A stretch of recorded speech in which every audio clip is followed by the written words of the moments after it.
2 ராஜாக்கள் 2:9. உம்மிடத்தில் உள்ளத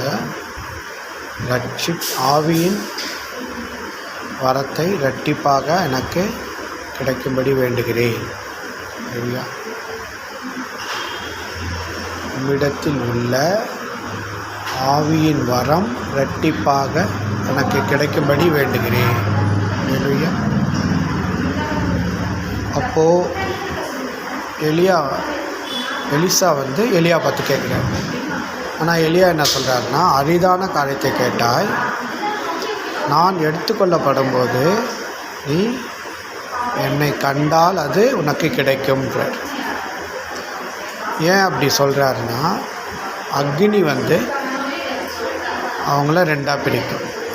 ஸோ அக்னி பரீட்சையில் நிற்கும்போது தான் இப்படிப்பட்ட அரிதான வரம் நமக்கு கிடைக்கும். இல்லையா?